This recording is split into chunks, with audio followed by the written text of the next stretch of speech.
Good day and welcome back to another Dbz Dokkan Battle video. In this video we're going to talk about the 44th World Tournament and everything you need to know, including team builds that are free to play friendly and summon friendly, and basically we're going to take a look at the rewards you can get, including brand new World Tournament EZAs and an EZA for LR Int Piccolo. So really awesome stuff, I think personally. Really great decision by them to start doing this. It was around about time, realistically speaking. So obviously we have the announcement that World Tournament EZAs will be occurring from this World Tournament, and so in light of that we are not receiving a new World Tournament unit. You receive two different types of currency for that, and I'll break it down a bit more in a separate video, but it all comes from missions and from ranking.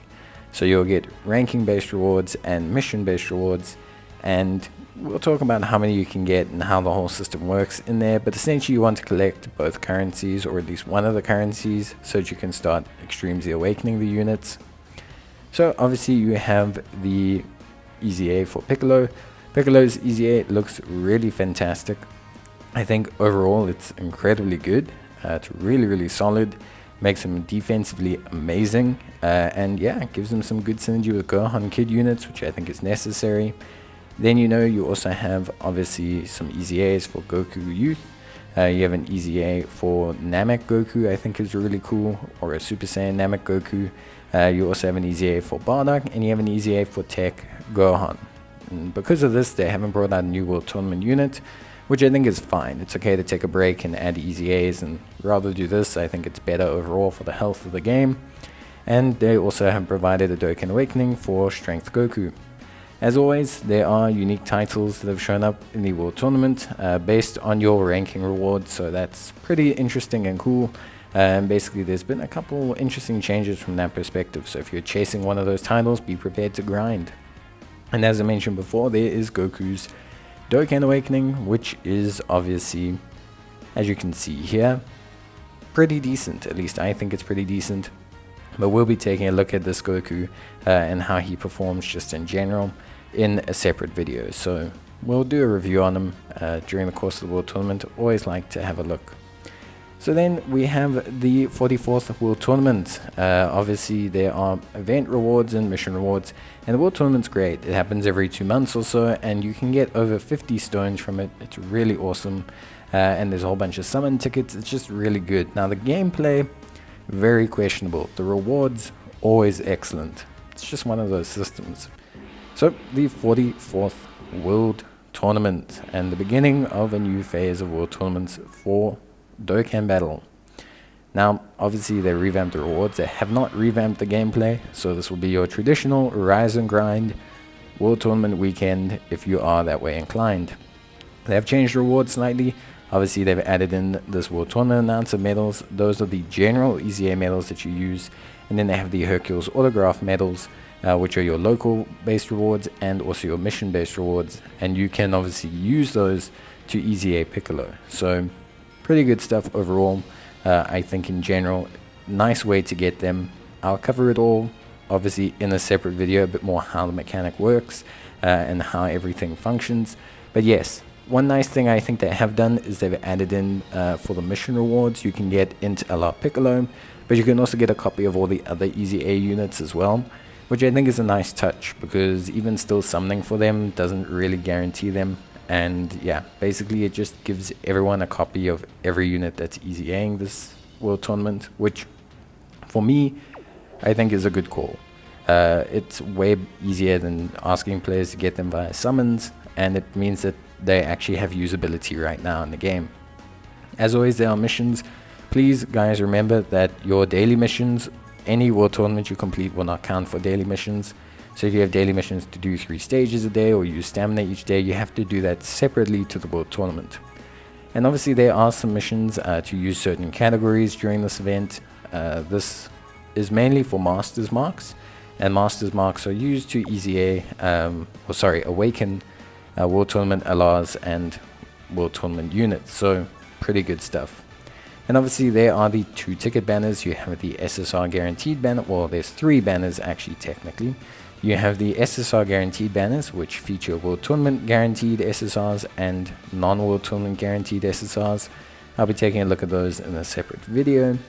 And then you also have, obviously, the actual World Tournament units, which are units that relate only to the World Tournament category, and these are on their own separate banner. So, pretty interesting stuff, I would say, overall. And obviously, if you know by now, those banners are always up.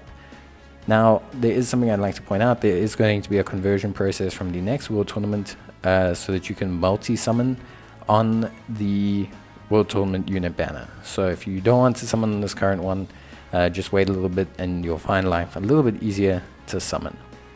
Now, to get to the part everyone obviously always wants to see, the team builds. So what teams can you actually use in your World Tournaments, and what's an easy team or what are accessible teams for players to utilize?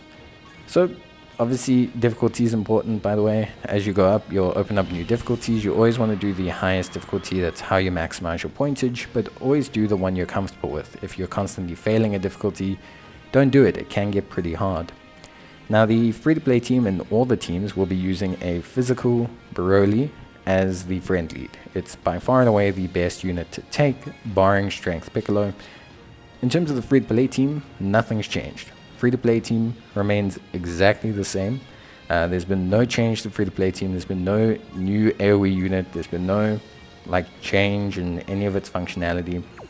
So this, for me, is obviously not so bad. I think the free-to-play team is still pretty good, but it hasn't changed. Then we have Summon 1 team. This is a super variant of the team. You can use this Goku after his EZA as a lead, and it will cover Broly, but only after his EZA. Generally, this team does okay. You're relying mainly on Piccolo for your brute AoE strength, but you have some AoE backups in Chow Man and in, obviously, Gotenks. Personally speaking, Piccolo is great. He's probably my favorite World Tournament unit. His animations are quick, he does huge damage, he's very good, but that team's a bit wonky. Go with a better variant, such as this one, which uses Vegeta, who's a pure Saiyans and a super class lead. This gives it way more coverage overall. We have really solid units here. We have a great foundation. Piccolo is running on a 100% lead, and so is Krillin, who are both exceptional units for this event. You could throw in Raditz, but personally I don't really like Raditz too much, but we'll get there when we get to the next phase of teams.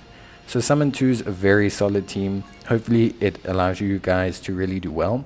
I used to use this team pretty much all the time. Now we come to the best team. Now the reason why this team is the best is because basically it allows you to functionally use the 2 physical Brolys and the strength Broly. And although Piccolo is the best World Tournament unit for me, having double EZA Brolys does tend to make things a lot easier, more so than having a singular strength Piccolo, even though I really like Piccolo. Now there is a way to have double physical Brolys, because obviously the previous team I showed you had that as well. But the difference between that and this team is that we have the right amount of support, and we have Yako on the team as well. Plus we also have, well, Jacko on the team, plus we also have Krillin. Generally speaking, this team can be altered slightly depending on which lead you have available to you at the time. So if you've got Raditz, you can use Raditz in a variation. If you've got Vegeta, you can use Vegeta. If you've got Broly, you can use Broly. I like to vary this team. The reason why this team is the best, or why any of these teams could be considered the best, is double physical Broly.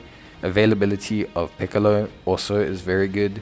Having Krillin is also a great usage, although Krillin can vary a little bit depending on how many enemies are left. But generally speaking, you want to have Jacko and you want to have Turles. The reason why I like having these two is the key is very crucial. Remember, at a World Tournament level, you only use one leader skill. You do not have the friend lead activate. So it's very crucial that you have enough key to super. Turles covers us with this, and Jacko acts as a pseudo item all the time, which makes life a lot easier when he does proc. Of course, you can alter this team as you wish. This would be my team to go in. I would probably switch Raditz for Turles. The issue I have with Raditz is Ki. He struggles a lot with Ki compared to the other units because he doesn't have built-in Ki. So I would just swap Raditz with Turles, and then you basically have my Summon 2 team, but with LR Strength Broly. So that for me would be the best team. I'm just going to use Raditz here just to show you guys the key issue. Now, a couple of tips and tricks when you are doing World Tournament. Firstly, movement. So the lower tiles get preference. So if, for example, you choose a tile that has 1 movement space, you will move before every other unit. If you have a tile that is 6, chances are you're probably going to move last. This is important when understanding how to move around the map. Secondly, in terms of support items, as you guys would have seen, the support items I would take are a Emperor Pilaf, a Baba, a Ghost Usher, and a King Yemma. Generally, I will use a King Yemma and a Baba, or a King Yemma and an Emperor Pilaf in conjunction with each other, because once you get past difficulty 15, the enemies can start to hit quite hard and supers will kill you. So removing their ability to super and giving yourself 50% damage reduction for 1 turn tends to give you enough to kill them. Then Ghost Ushers are self-explanatory, just skipping their turn. I sometimes use these when I'm lazy or I want to save on the other items. So obviously, in terms of what you should do, generally the prelim round's always the worst. The rest tend to go pretty quickly. The prelim round, what I like to do is generally try and avoid the opposition, especially in the later difficulties. It takes longer, but it really just saves your items. And the points you gain from defeating them is honestly not that big a deal. So generally speaking, I will tend to just avoid them. It makes life a lot easier, and then I tend to have a pretty decent time after that. Obviously, what you choose to do is up to you. Personally speaking, that's my strategy. The rest of the stages, I just use an item, whether it's Emperor Pilaf and King Yemma, Baba and King Yemma, or a Ghost Usher. Whatever item I use, I generally will obviously use to defeat the enemy in one go.